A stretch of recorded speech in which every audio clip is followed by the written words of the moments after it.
आदाब। आज मैं आप लोगों के सामने सऊदा की हजविया कसीदा निगारी के बारे में बात करना चाहता हूँ। आप लोग जानते हैं कि मिर्ज़ा मोहम्मद रफ़ी सऊदा उर्दू के बहुत बड़े गज़ल को शायर थे और साथ साथ वो कसीदे भी बहुत लिखे। कसीदे के शहंशाह उन्हें माना जाता है। उन्होंने हजविया और मदहिया दोनों किस्म के कसीदे लिखे हैं। हजविया जिसमें किसी की हजू शिकायत बुराई की जाती है, मदहिया किसी की मदह तारीफ की जाती है मदहिया कसीदे में। अब देखते हैं आगे उनकी हजविया कसीदा निगारी पर एक नजर। बाज़ लोग हजू को एक मुस्तकिल सिन्फ सुखन समझते हैं। लोगों के दिलों में एक शक व शुबा है कि हाजविया कसीदा एक अलग सिन्फ है और उसी तरह मदहिया कसीदा एक और अलग सिन्फ है, लेकिन ऐसा नहीं है। कसीदा जिसमें किसी की तारीफ की जाती है या बुरा भला किया जाता है।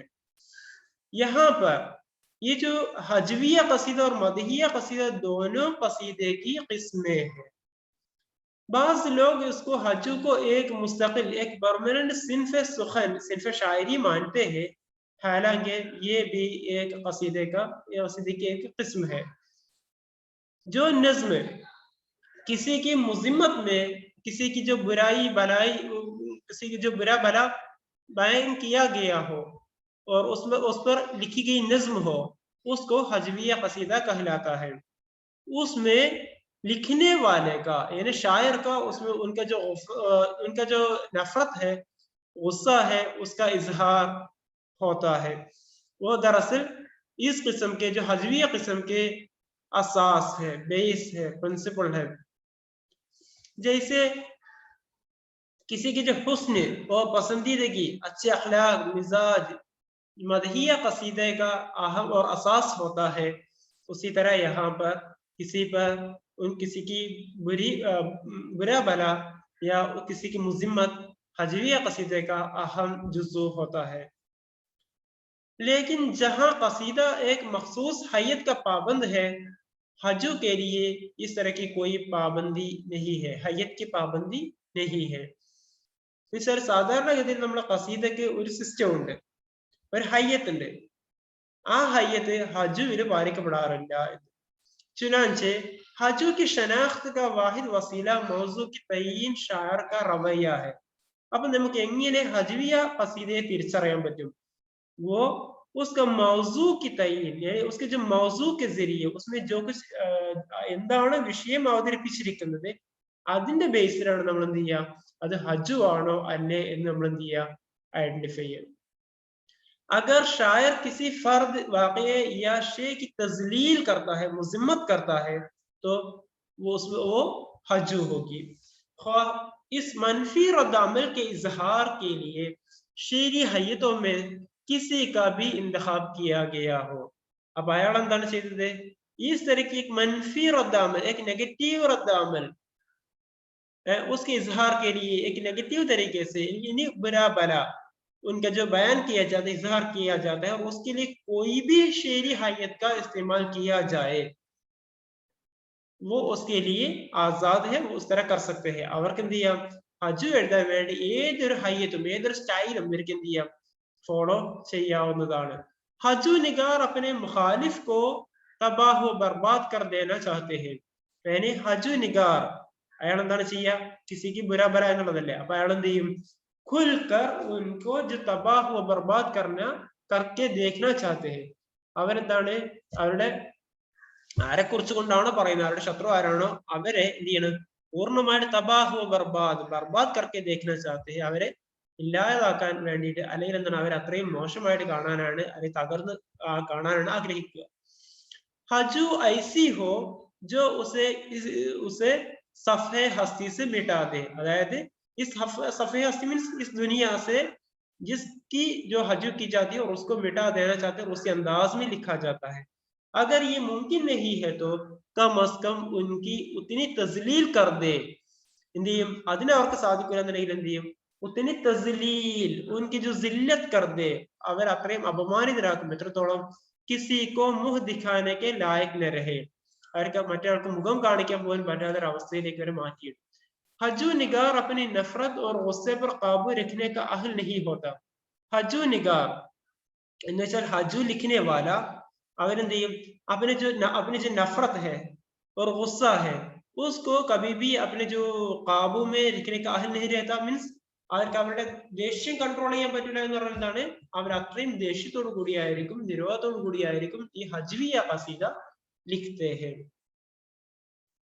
शिमाली हिंद की उर्दू शायरी के आगाज ही से हजू गोई की इब्तिदा हुई.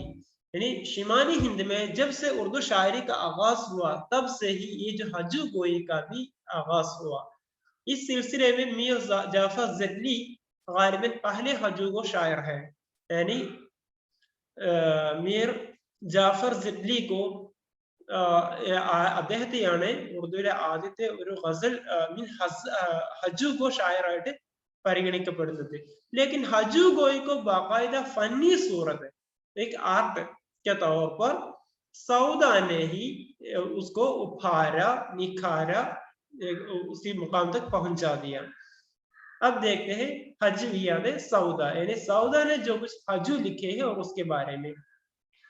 बकौल रशीद अहमद सिद्दीकी, यानी रशीद अहमद सिद्दीकी के मुताबिक, आप लोग जानते हैं वो एक मजमून निगार थे, मिजाज निगार थे, तनकीद निगार थे. उनके मुताबिक सऊदा को हाजू हजा में न सिर्फ फजल व तकदीम हासिल है बल्कि उनके कलाम से तंज़ियात की बेहतरीन इस्तेदाद भी नुमाया है. यानी सऊदा ने जो कुछ सऊदा के हजू में न सिर्फ फजल, सऊदा को ഹജു നിഗാരി में, ഹജു ലിഖ്നെ में സൗദ को, ഈ ഹജു എഴുതുന്നതിന് സൗദക്കുള്ള ആ ഒരു അദ്ദേഹത്തിന്റെ ആ ഒരു പ്രാധാന്യം എടുത്തു പറയുന്നത് ഇവിടെ എന്താണ്? നസിർഫ് ഫസ്ൽ തഖദീം ഹാസിൽ ഹെ, അദ്ദേഹത്തിന് ആദ്യകാല എഴുത്തുകാരൻ എന്നോ അദ്ദേഹത്തിന്റെ ശ്രേഷ്ഠ അത് മാത്രമല്ല, ബൽക്കി ഉൻകെ കലാം സെ, അദ്ദേഹത്തിന്റെ വരികളിൽ എന്തുണ്ടാകും? തൻസിയാത്ത് की बेहतरीन इस्तेदाद भी नुमाया है. उसमें हमें तंजियात, പരിഹാസ്യം, അതിന്റെ ഏറ്റവും മകുടോദാഹരണങ്ങൾ തന്നെ നമുക്ക് ദൃശ്യമാണ് എന്ന്. എന്നുവെച്ചാല് ഒരാൾ വെറുതെ ലൈറ്റായിട്ട് പറഞ്ഞു പോകുക എന്നുള്ളതല്ല, പ്രഹരമേൽപ്പിക്കുന്ന രൂപത്തിൽ തന്നെയാണ് നമുക്ക് സൗദയുടെ ഖസീദകൾ കാണാൻ പറ്റുന്നത്. उर्दू में बाकायदा तौर पर हजू गोई का आगाज सौदा से होता है. बाकायदा सिस्टमेटिक तरीके से, सिस्टमेटिक तौर पर हजू गोई का आगाज उर्दू में सौदा के जरिए हुआ. सौदा ने फारसी हजविया की रिवायत के मुताबिक हर किस्म की लान और तंज और फहाशी से काम लिया है. अब सौदा എങ്ങനെയൊക്കെയാണ് ഈ ഖസീദ എഴുതിയിട്ടുള്ള, അതിൽ എന്തൊക്കെ കാര്യങ്ങളാണുള്ളത് ഹജവിയ ഖസീദ എഴുതിയിട്ടുള്ളത് നോക്കാം. ഫാർസി ഹജവിയാത്ത് की रिवायत के मुताबिक അദ്ദേഹം സ്റ്റാർട്ട് ചെയ്യുന്നതൊക്കെ എങ്ങനെയാണ്? ഫാർസിയിലുള്ള ഹജു, ഫാർസിയിൽ നേരത്തെ ഈ ഹജു ഉണ്ട്, അത് ആ ഒരു ട്രഡീഷൻ ഫോളോ ചെയ്തുകൊണ്ട് തന്നെ ഹർ ഖിസ്ം की लान तान, അതിൽ എന്തൊക്കെയുണ്ട്? ഹർ ഖിസ്ം की, എല്ലാവരും ലാൻ താൻ, ലാൻ എന്നുള്ള ലാനത്ത് എന്നുള്ളതാണ്. താൻ എന്ന് പറഞ്ഞാല് അവരെ ഈ മോശമായിട്ട് ചിത്രീകരിക്കുക, പറയുക, അവരെ കുറ്റപ്പെടുത്തുക, ഇതൊക്കെ നടന്നു. അപ്പൊ ലാൻ താൻ, തൻസ് ഓർ ഫഹാഷി, തൻസ് പരിഹസിക്കുക, ഓർ ഫഹാഷി ഇകഴ്ത്തി കാണിക്കുക, ഇങ്ങനെയുള്ള ഇസ്സെ കാം ലിയാ ഹെ. ഖുദ് ഹി ദാവാ കിയാ ഹെ കെ ഇസ് ഫൻ മേ ഫാർസി കെ നാം പർ ഷോറ. അപ്പൊ അദ്ദേഹം ഇത് മാത്രമല്ല, അദ്ദേഹം തന്നെ എടുത്തു പറഞ്ഞു, അദ്ദേഹത്തിനെ കുറിച്ചുകൊണ്ട് അദ്ദേഹത്തിന്റെ ആത്മവിലയിരുത്തലാണ് എന്ത്? उन्होंने इस फन में, इस आर्ट में उन्होंने फारसी के नामवर शोरा, फारसीले അറിയപ്പെട്ട കവിയും പോയറ്റ്സ് ആയിട്ടുള്ള ഖാകാനി और തന്നെ ഉബൈസാകാനി, इन दोनों के उनसे मुकाबला नहीं कर सकते. എന്ന് വെച്ചാൽ ഈ രണ്ട് പേര് പോലും ആരുടെ അടുത്തേക്ക് എത്തൂല? സൗദയുടെ അടുത്തേക്ക് എത്തൂല. അതിനെ മാത്രം മികച്ച രൂപത്തിലാണ് ഈ ആര് സൗദ ഖസീദ എഴുതിയിട്ടുള്ളത് എന്നാണ് സൗദയുടെ സ്വന്തം പക്ഷം. അദ്ദേഹത്തിന്റെ വിലയിരുത്തൽ, സെൽഫ് ഇവാലുവേഷൻ. കിസി കെ ഹജു ലിഖ്നെ പർ ഉത്തർ ആതേ തോ, ഇനി അദ്ദേഹത്തിനെ കുറിച്ച് പറയുന്നത് കിസി കെ ഹജു ലിഖ്നെ പർ ഉത്തർ ആതേ തോ, അദ്ദേഹം തന്നെ പറയുന്നത് അദ്ദേഹം ആരുടെയെങ്കിലും ഹജു എഴുതാൻ തുടങ്ങിയാൽ തോ ഉസെ ബേ ഇസ്സത്ത് ഹി കർക്കെ ഛോഡ് ദേത്തെ, ഉസെ അദ്ദേഹത്തിന്റെ അവരെന്ത് ചെയ്യും? അത്രയും ബേ ഇസ്സത്ത് കർക്കെ അപമാനിതരാക്കിയിട്ട് അദ്ദേഹം വിടാറുള്ളൂ. ഇതാണ് സൗദയുടെ ഖസീദ നിഗാരിയെ കുറിച്ചുകൊണ്ടുള്ള ഹജ്വിയ ഖസീദ നിഗാരിയെ കുറിച്ചുകൊണ്ടുള്ള വിലയിരുത്തൽ. ഇനി നോക്കാം അദ്ദേഹത്തിന്റെ വിഷയങ്ങൾ എന്തൊക്കെയായിരുന്നു, അദ്ദേഹം ഏതൊക്കെ വിഷയങ്ങളിലായിരുന്നു അദ്ദേഹം ഈ ഒരു ഹജ്വിയ ഖസീദ എഴുതിയിരുന്നത്. മൗസുആത്ത്. अब खलीक अंजुम ने, ये आप लोग जानते हैं, खलीक अंजुम उर्दू के बहुत बड़े नक़ाद थे, शायर थे, जाने माने वाली शख्सियत थी. खलीक अंजुम, उन्होंने सौदा की हजविया को 5 मुख्तलिफ उन्वानात के तहत तकसीम किया है. उन्होंने सौदा ने जो कुछ हजविया कसीदा लिखी है और उसके मौजू को उन्होंने 5 उन्वानात के तहत, 5 हेडिंग के तहत, 5 टाइटल के तहत उन्होंने पेश किया है, क्लासिफिकेशन किया है. वो कौन कौन से है वो देखते हैं. वो हजवे जिसकी बुनियाद महज जाती बोगस व उनाद पर है. इस तरह के हजू जिसकी बुनियाद, जिसकी जो बेस है वो महज जाती बुनियाद पर है, जाती नफरत की वजह से है, या जिनका मकसद किसी की छेड़छाड़ करना है. ആരെങ്കിലും എന്ത് ചെയ്യണം, ഇകഴ്ത്തി കാണിക്കുകയോ ശല്യം ചെയ്യുകയോ അങ്ങനെയുള്ള ആ ഒരു ഉദ്ദേശത്തോടു കൂടി തികച്ചും വ്യക്തിപരമായിട്ടുള്ള കാര്യങ്ങൾ എഴുതിയിട്ടുള്ള ഹജ്ജ്. दूसरा अखलाक की इस्लाह के लिए लिखी जाने वाली हजू, वहां पर जो अखलाकी इस्लाह, मॉरल रिफॉर्मेशन, उसके लिए, उस मकसद के लिए लिखी गई हजू. तीसरा वो हजू जो अदबी इख्तिलाफात या मुआसराना चश्मोकों की वजह से लिखी गई है. वो हजू तीसरे दाने जो अदबी इख्तिलाफात है, അദബി സാഹിത്യപരമായിട്ടുള്ള ആ ഒരു കാലഘട്ടത്തിലെ സാഹിത്യത്തിലുള്ള ലിറ്റററി ആയിട്ടുള്ള ഇഖ്തിലാഫാത്ത്, തന്റെ വിരുദ്ധ ശൈലികൾ നിൽക്കുന്ന ആളുകളുമായിട്ടുള്ള ആ ഒരു കോമ്പറ്റീഷൻ, മുആസിറാന, അദ്ദേഹത്തിന് ആ ഒരു ഹമസർ, അദ്ദേഹത്തിന് ആ ഒരു കാലഘട്ടത്തിൽ ഉണ്ടായിരുന്ന ആളുകളുടെ उसकी चश्मकों की वजह से, उसी वजह से जो कुछ तनाव, जो कुछ बिगड़ना पैदा हुआ, उसी वजह से उस पर लिखी गई नज़्में, उस मौजू पर. അപ്പൊ അങ്ങനെ ആ ഒരു കാലഘട്ടത്തിൽ ഉണ്ടായിരുന്ന സാഹിത്യകാരന്മാർക്കിടയിൽ ഉണ്ടായിരുന്ന വിയോജിപ്പുകൾ അതിനെ ബേസ് ചെയ്തുകൊണ്ട് തയ്യാറാക്കിയിട്ടുള്ള ഹജു.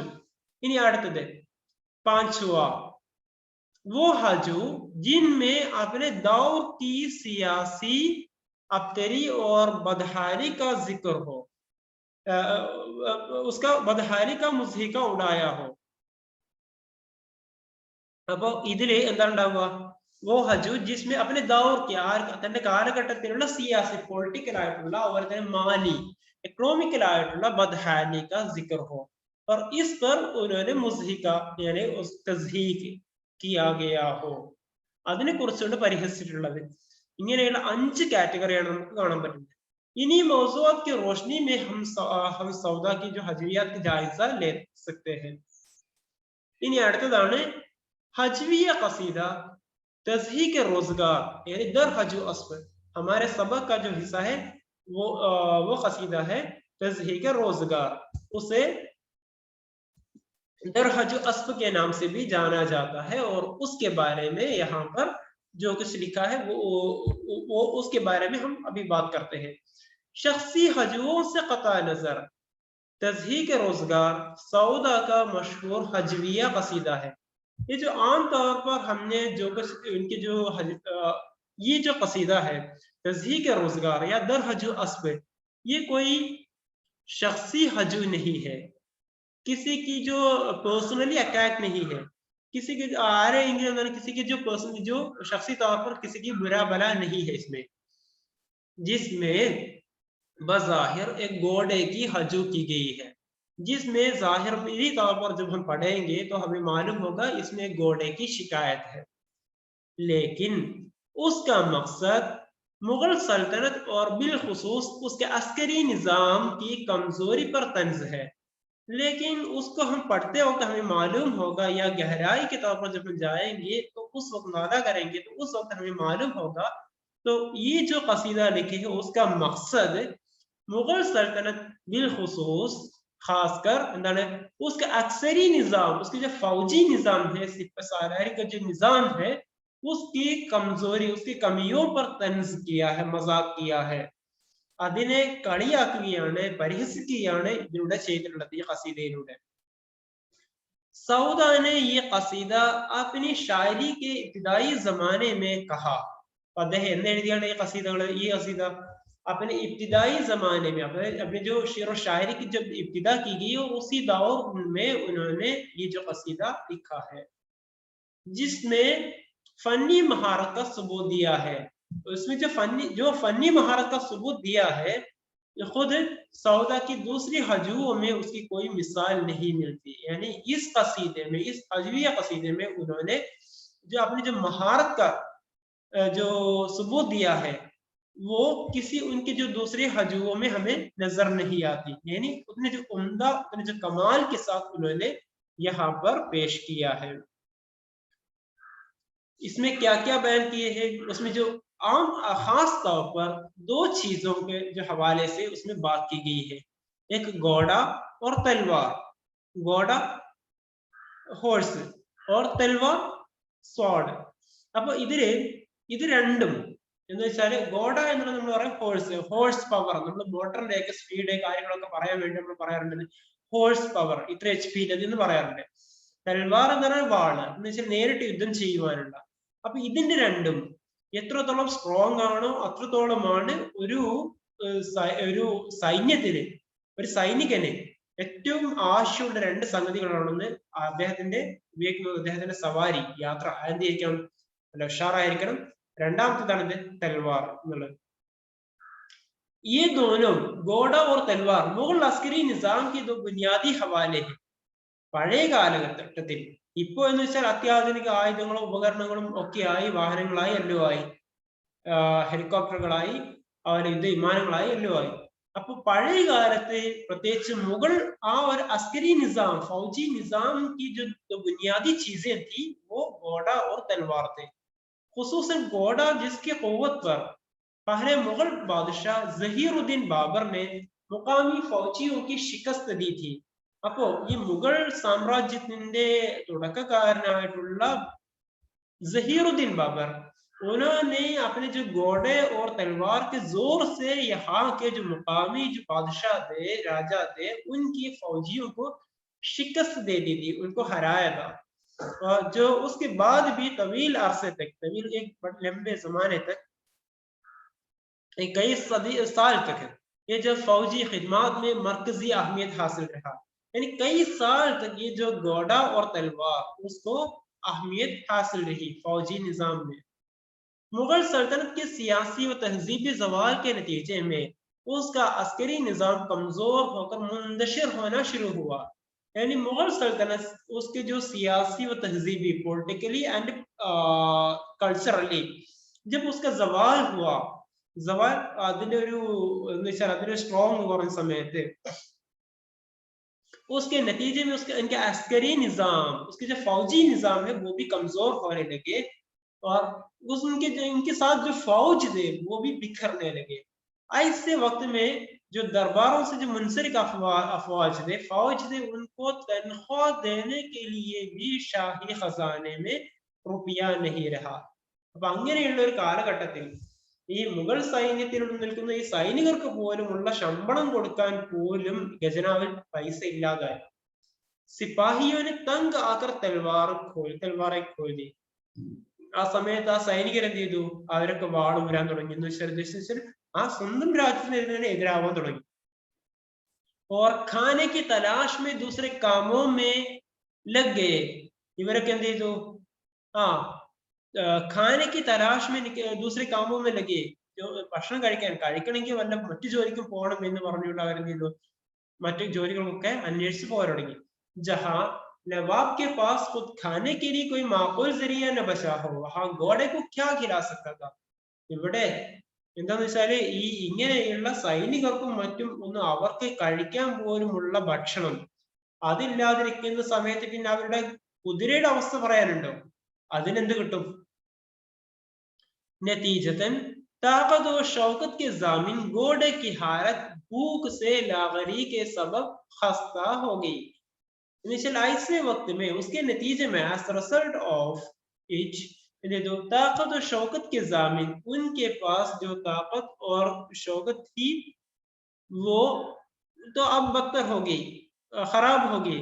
اس کی وجہ سے وہاں پر بھوک سے لاغری یعنی لاچاری پیدا ہو گئی، سب کی حالت خستہ ہو گئی، برباد ہو گئی۔ سودا نے قوت و جلال کے اسی بھوک سے نڈال، سودا انہی سمیت انہوں نے قوت و جلال کے اس بھوک سے نڈال لاغر و خستہ حال نشان کو اپنی حجو کا موضوع بنایا۔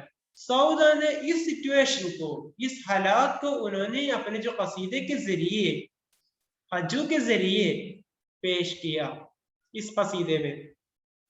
اس حجو کا گھوڑا دراصل آخری دور کا استعارہ ہے، یعنی جو آخری ایک استعارہ کے طور پر انہوں نے یہاں پر گھوڑے کا ذکر کیا ہے، جو اس دور کی سیاسی اور معاشی بدحالی کا ترجمان ہے۔ اس گھوڑے کے ذریعے انہوں نے اس وقت کی جو سیاسی اور معاشی، اکنامکلی اینڈ پولیٹیکلی سچویشن کو، بدحالی کو، خرابی کو، انہوں نے حالات کو انہوں نے ترجمان کرنے کی، بیان کرنے کی انہوں نے کوشش کی ہے۔ അതിനെ അവതരിപ്പിക്കാനാണ് അദ്ദേഹം ഇതിലൂടെ ശ്രമിച്ചിട്ടുള്ളത്. قصیدے کے آغاز میں سودا بتاتے ہیں، یہ قصیدے തുടക്കത്തിൽ തന്നെ اس کے آغاز میں، اس کے انٹروڈکشن میں، شروع میں ہی سودا بتاتے ہیں اب سے کچھ عرصہ پہلے جن کی عمرہ کے پاس، اب سے یعنی آج کل جو ہے وہ اس سے تھوڑی دیر چند سال پہلے جو عمرہ ہمارے پاس جو نیدا لوگ تھے، بڑے بڑے لوگ تھے، نامور لوگ تھے، جن کے پاس عراقی اور عربی نسل کے گھوڑے تھے، اب ان کا یہ حال ہے کہ بیچاروں کے پاس جوتیاں مرمت کرنے کے لیے ഈ ഷൂസുകള് അത് اس کی جو مرمت، اس کی مرامت ریپیئرنگ، اس کے لیے بھی ان کے پاس پیسے نہیں ہے۔ وہ لوگ آج کل کیا کر رہے ہیں، موچی سے چمار ഈ ചെരുപ്പ് കുത്തിയോണ്ട് എന്ത് ചെയ്യണം അവര് ഉദാർ مرمت کراتے ہیں، اس کے لیے ان کو اس کو بھی دینے کے لیے پیسہ نہیں ہے، اور اسی وجہ سے ان سے ادار میں یہ اپنے جو جوتے مرمت کراتے ہیں۔ اس سے مول عمرہ کی تباہ حالی معلوم ہوتی ہے۔ اس سے اب ہم کر رہے ہیں صرف اسی سے ہی ہمیں معلوم ہوگا وہاں کی جو کنڈیشن تھی، سچویشن تھی، وہ کتنی خراب ہوگی، کتنی بری ہوگی۔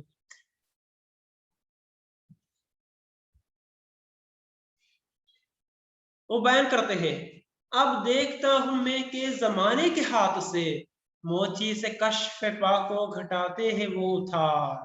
اب دیکھتا ہوں میں اب کیا دیکھتا ہوں کہ زمانے کے ہاتھ سے കാലങ്ങളുടെ ഹസ്തങ്ങളാൽ اس زمانے میں آج کل لوگ کیا کرتے ہیں، موچی سے، موچی مینس چمار سے، کوبلر ہے، ان سے کشف پا کو، اپنے جو پاؤں، جو کشف پاؤں یعنی پاؤں کو جو چھپا دیا ہے، شوز، اس کو ادار میں وہ اس کو جوڑنے کی، مرمت کروانے کی کوشش کرتے ہیں۔ اس کے بعد وہ ذکر کرتے ہیں کہ ہماری ایک مہربان دوست بھی ہے جو سرکار سے 100 روپیہ پاتے ہیں۔ میرے پارے میرے ایک دوست ہے، مہربان دوست ہے، میرے ایک اچھے دوست ہے جو گورنمنٹ کی جو سرون ہے، نوکر ہے، ان کو مہینے میں 100 روپیہ ملتے ہیں، ان کے پاس ایک گھوڑا ہے، مگر اس کی حالت بیان بھی نہیں کر سکتے۔ അതിന്റെ അവസ്ഥയും വളരെ മോശമാണ്۔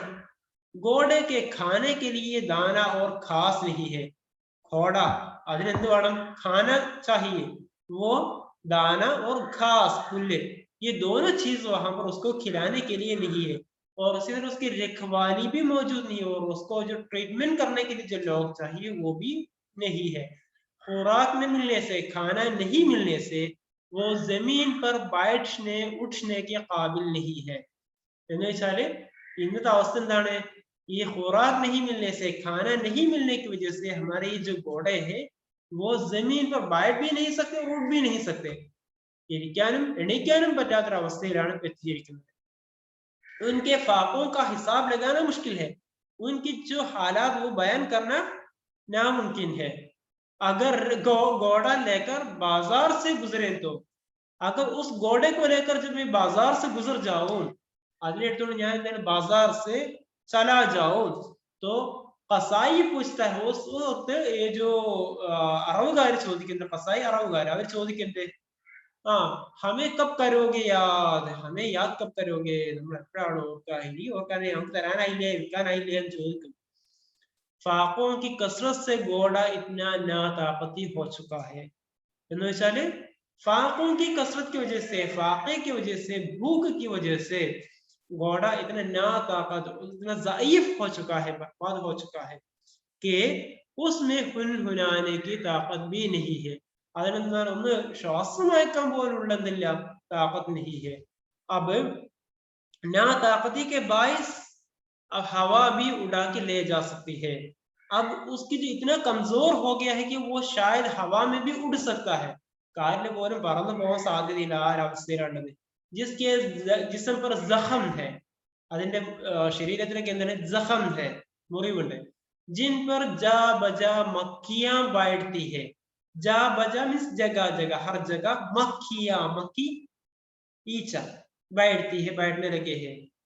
खल्के खुदा घोड़े की इस हालत पर दुआ करते हैं. खल्के खुदा में लोग, आम लोग, पब्लिक എന്ത് ചെയ്യണേ, इस घोड़े की हालत देखकर, इस घोड़े की जो सिचुएशन देखकर दुआ करने लगे हैं कि ये घोड़ा गुम हो जाए, ഈ ഘോട കാണാതായ മതിയായിരുന്നു, या मर जाए, അല്ലെങ്കിൽ या चोर ले जाए, ഇതിനെ കള്ളം കൊണ്ടുപോയാൽ മതിയായിരുന്നു, അല്ലെങ്കിൽ ഇത് ചത്തു കിട്ടിയാൽ മതിയായിരുന്നു എന്ന് പ്രാർത്ഥിക്കാൻ തുടങ്ങി ജനങ്ങൾ. ना ताकती का उसके कहाँ तक करूं बयां, फाकों का उसके अब मैं कहाँ तक करूं शुमार. कसाब पूछता है मुझे कब करोगे याद, उम्मीदवार हम भी है कहते हैं यूं चमार. ना ताकती को, उसकी जो ज़ईफी को, उसका बयान में कहाँ तक करूं, किस तरह करूं. फाकों का उसके अब मैं कहाँ तक करूं शुमार, उसकी जो फाका कशी है, उसकी जो हालत है, बुरी हालत है, और उसको खाना नहीं मिल रहा है, उसको मैं कहाँ तो और किस तरह मैं आपके सामने बयान करूं, और उसे किस में शुमार कर दूं. കസാബ് പൂച്ച്താ ഹെ, നമ്മോട് എന്താണ് കസായി, നേരത്തെ പറഞ്ഞല്ലോ ആ കസാബ്, അയാൾ ചോദിക്കണം എന്ത്, പൂച്ച്താ ഹെ മുझे कब करोगे याद, ഉമ്മീദ്വാർ ഹം ഭി ഹെ, നമ്മളും പ്രതീക്ഷിച്ചുകൊണ്ടിരിക്കുകയാണ് എന്ന് ആര് പറയുന്നു. യൂം ചമാർ ഭി കഹ്നെ ലഗെ ഹെ, പോപ്പുലർ ഭി കഹ്നെ ലഗെ ഹെ എന്ന് വെച്ചാൽ അവർക്ക് ഇതിനെ തൊലി കിട്ടിയിട്ട് വേണം എന്ത് ചെയ്യാൻ, ശരി ഉണ്ടാക്കാൻ ഒക്കെ ആയിട്ട്, അതിന് ഉപയോഗിക്കാൻ വേണ്ടി. उसके बाद सौदा बताते हैं कि एक रोज मुझे कहीं जाने के लिए घोड़े की जरूरत पड़ी. एक दिन किसी घोड़े की जरूरत आई. हाँ, मैं उसी मेहरबान के पास, मैं उसी दोस्त के पास जा पहुंचा. उन्होंने इज्जत से कहा, इज्जत से फरमाया, कहा कि ये घोड़ा अब सवारी के काबिल नहीं रहा, ये कुതിര പുറത്ത് നമുക്ക് പോകാൻ കഴിയില്ലട്ടോ എന്ന് അദ്ദേഹം പറഞ്ഞു. तो ये तो गद्दे से बदतर है. എന്താണ് ഗദ്ദ, കഴുതയിലപ്പുറം മോശമാണിത്. जमीन पर मेख की तरह कायम है, जमीन पर अटकी हुई है. ഒരാണി തറച്ച എങ്ങനെ ഉണ്ടാവും, അതുപോലെ തറച്ചു നിൽക്കണം, ഉറച്ചു നിൽക്കണം അവിടെ നിൽക്കുന്നിടത്ത്. यानी हिलने की ताकत भी नहीं रही, इसमें हिलने की, ഇളകാൻ പോലുള്ള ശക്തി ഇല്ല. उसके तमाम दांत उड़ गए हैं, അതിന്റെ ശക്തിക്ക് ശേഷം പല്ലുകളൊക്കെ കൊഴിഞ്ഞു പോയിട്ടുണ്ട്. ये घोड़ा बहुत बूढ़ा है, ऐसा है. शैतान जन्नत पर उसी पर सवार होकर निकला था. ऐसा लगता है कि शैतान എന്താണ് जन्नत से उसी पर सवार होकर निकला था. സ്വർഗത്തിൽ നിന്നും ശൈത്താനെ പുറത്താക്കിയല്ലോ, ആ സമയത്ത് എന്ത് ചെയ്തു, എനിക്ക് തോന്നുന്നുണ്ട് ഈ കുതിരപ്പുറത്താണ് ആ ചെകുത്താനെ ഈ ഭൂമിയിലേക്ക് ഇറക്കിയത് എന്ന്. अब उसकी हालत कमजोरी की वजह से अस्प खाना शतरंज की हो चुकी है कि किसी मदद के बगैर चल नहीं सकता. अब उस वहां की जो हालात है, उसकी कमजोरी की वजह से, उसकी ज़ईफी की वजह से അതിന്റെ ആ ഒരു ഇപ്പോഴത്തെ ഒരു അവസ്ഥ എങ്ങനെയാണ്, अस्प खाना, अस्प എന്ന് പറഞ്ഞാൽ घोड़ा खाना, उसकी जो शतरंज की हो चुकी है, ഒരു ചെസ് ചതുരംഗ കളി പോലെ ആയി മാറിയിരിക്കുകയാണെന്ന് വെച്ചാൽ मतलब किसी के मदद के बगैर चल नहीं सकता. यानी आप किसी के ആരെങ്കിലും സഹായിക്കാതിരുന്നാൽ ആ കുതിരക്ക് വന്ന് അനങ്ങാൻ പറ്റൂല, ആ ഒരു അവസ്ഥയിലെത്തിയിരിക്കുകയാണ്. അങ്ങനെ അടുത്തത് പറയാണ്, अब घोड़ा मैदान जंग के लिए निकलता है. ഇനി എന്ത് ചെയ്യാണ്, कुதிര എന്ത് ചെയ്യാണ്, मैदान जंग यानी जंग के लिए निकलता है. तो वो अमीर बताता है, अमीर പറയണത് ഈ घोड़യുടെ അവസ്ഥ, जिस दिन മർഹട്ടോं ने ദഹ്ലി पर हमला किया, മറാഠികൾ എന്നതോ, അതായത് മറ്റേ ഇവരുണ്ടല്ലോ ഛത്രപതി ശിവാജി, അവരുടെ നേതൃത്വത്തിൽ മറാഠികൾ ഡൽഹിയിൽ ആക്രമിച്ച സമയത്ത്, तो मुझे नकीब ने इत्तला दी। उस वक्त जो वहां के जो നഖീബ് ഇവിടെ നിന്ന് ഉദ്ദേശിച്ചാൽ ഈ വിവരങ്ങളൊന്നും അറിയിക്കുന്ന ആള്, രഹസ്യ വിവരങ്ങളൊന്നും അറിയിക്കുന്ന ആള്, അവര് വന്നിട്ട് എന്ത് ചെയ്തു, ഇത്തലാബി എന്ത് ചെയ്തു, കെ ഘർ മേ കോടിയ ബഹുത് ഖേൽ ചുക്കെ ഹോ, വീട്ടിൽ നിന്നുകൊണ്ട് എന്താണ് ഈ ചെറിയ ഈ വില കുറഞ്ഞ കളികളൊക്കെ കളിച്ചുകൊണ്ടിരിക്കുകയാണല്ലോ. ഉദ്ദേശം എന്താണ്, ഷീട്ടുകൾ ഇങ്ങനെയുള്ള ചെറിയ പൈസക്കുള്ള കളികളൊക്കെ കളിച്ചുകൊണ്ട് സമയം വേസ്റ്റ് ആക്കി നിങ്ങൾ ചെയ്യുന്നത്. ഇനിയിപ്പോ എന്ത് ചെയ്തിട്ടുണ്ട്, അബ് വക്ത് കാർസാർ ഹെ, ഇനി അബ് काम का वक्त आ गया है, अब जंग का वक्त आ गया है, बाहर मैदान में पहुंचो, इन्हें സമയമില്ല കാത്തു നിൽക്കാൻ, എത്രയും പെട്ടെന്ന് എന്ത് ചെയ്യണം, जंग के मैदान में आ जाओ. इस बयान से ये भी पता चलता है कि उस जमाने की उमरा जंगी मशकों के बजाय घर में बैठकर तफरीह के लिए कोडियां खेला करते थे. അപ്പൊ ഇത് നമുക്ക് മനസ്സിലാവുന്ന കാര്യം എന്താ അറിയോ, കാലങ്ങളായിട്ട് എന്തില്ല, അവർക്ക് ശമ്പളം കിട്ടുകയോ അവർക്ക് വേണ്ട രൂപത്തിൽ ജോലി ചെയ്യുകയോ അവർ യുദ്ധത്തിന് വേണ്ടി തയ്യാറായി നിൽക്കുകയോ ഒന്നും ചെയ്യുന്നില്ല. അവരൊക്കെ മറ്റു ജോലികൾ അന്വേഷിച്ച് പോയിരിക്കുകയാണ്. അപ്പൊ അതിലൂടെ എന്താ പറയുക, ഇവർക്ക് ഇവരുടെ എക്സ്പെർട്ടൈസ്, അവരുടെ ആ ഒരു ശക്തി ഇല്ലാതെ ആയിട്ടുണ്ട്. അപ്പൊ അങ്ങനെ ഇവർക്ക് എന്ത് ചെയ്യണം, മറ്റു കളികളിലും വില കുറഞ്ഞ മറ്റു പരിപാടികളിലൊക്കെ ഏർപ്പെട്ടത് കൊണ്ട് തന്നെ ഇവർക്ക് ഇവരുടെ ശക്തി ഇല്ലാതിരിക്കുകയാണ്. ഗോഡനെ അമീർ കി ബഹുത് സുഖി യാനി സില്ലത്ത് കരായി. അങ്ങനെ ഈ സ്ഥലം ഇവിടെ എന്ത് ചെയ്തു, ഈ ഒരു ഗോഡ അത് എന്ത് ചെയ്തു, നമ്മളുടെ ഈ അമീറിനെ മീൻസ് ഉദ്ദേശിച്ച് ഈ ഫൗജിക്കോ, ഈ സൈനികരെ എന്ത് ചെയ്തു, സൈനികനെ വളരെ മോശമാക്കി. എന്ന് വെച്ചാല് ഈ ഒരു ഗോഡയുടെ അവസ്ഥ ഇതാണ്, അതുകൊണ്ട് ഞാൻ ചെയ്യാനില്ലല്ലോ. അപ്പൊ ഇതിന്റെ പുറത്ത് യാത്ര ചെയ്തു വരിക എന്ന് പറയുമ്പോൾ എന്ത് ചെയ്തു, ആ സൈനികന് വളരെ മോശമായി. ഇത് ഗോഡ ഏക് ദം ആകെ ന ബഡ്താ ഗയാ, ലോഗ് ഇക്കട്ടെ ഹോ ഗए और आवाजें कसने लगे कि उसे पहिए लगाओ. അപ്പൊ ആ സമയത്ത് ഗോഡ ഏകദം ആകെ നഹി बढ़ता गया, കുതിര മുമ്പോട്ട് പോകുന്നില്ല. तो उस वक्त लोग वहां पर इकट्ठा हो गए और आवाजें कसने लगे, आवाज देने लगे, कहने लगे वो लोग क्या है, उसे पहिया लगाओ, അതിനെ കൊണ്ടുപോകണമെങ്കിൽ എന്ത് ചെയ്യണം, ചക്രം വെക്കേണ്ടി വരും, फिर चल पड़ेगा. फरस लोग तरह तरह की बातें बनाने लगे. दिल्ली तक, अब बयान कर रहे कि दिल्ली तक आन पहुंचा था जिस दिन के मरहटा, जिस दिन दिल्ली पर हमला करने के लिए मराठी लोग आगे, मरहटा के लोग आगे, छत्रपति शिवाजी के लोग आगे, मुझसे कहा नकीब ने आकर वक्त का, उस वक्त नकीब ने आकर मुझसे कहा कि ये वक्त कार्य वक्त है, काम का वक्त है, यानी जंग का वक्त है. जिस शक्कर से सवार था उस दिन में क्या कहो, ഞാൻ ഏത് രൂപത്തിലായിരുന്നു അങ്ങോട്ട് ജംഗ് के लिए गया था, मैं उसका मैं हाल कैसे बयान करूं. दुश्मन को भी खुदा न करे यूं जलील ख्वार, ഒരു പ്രാർത്ഥനയുള്ളത്, ശത്രുവിനെ പോലും ഖുദാ ന കരേ, പടച്ചവൻ അങ്ങനെ ആക്കാതിരിക്കട്ടെ, യൂം സലീലോ ഖാർ, അപമാനിതനാക്കാതിരിക്കട്ടെ. उसके बाद सौदा मैदान जंग में उठाई जाने वाली बदनामी का जिक्र करते हैं. उसके बाद वहां पर जंग के मैदान में जो कुछ हुआ उसका बयान करते हैं, और घोड़े के हाथों जिल्लत उठाकर भागने की जरूरत पेश आई. ये कुതിരയെ വെച്ചുകൊണ്ട് എന്ത് ചെയ്യാൻ പറ്റുമോ, और उसी वजह से उनको जंग मैदान से, मैदान के जंग से क्यों भागना पड़ा, किस तरह भागना पड़ा, उसको यहाँ पर जिक्र किया गया है. इस तरह यहाँ पर हम देखते हैं कि एक कसीदा, ये जो एक ऐसा हजविया कसीदा है जिसमें उन्होंने मुगल के जो आखिरी दौर की जो बदहाली को पेश किया है.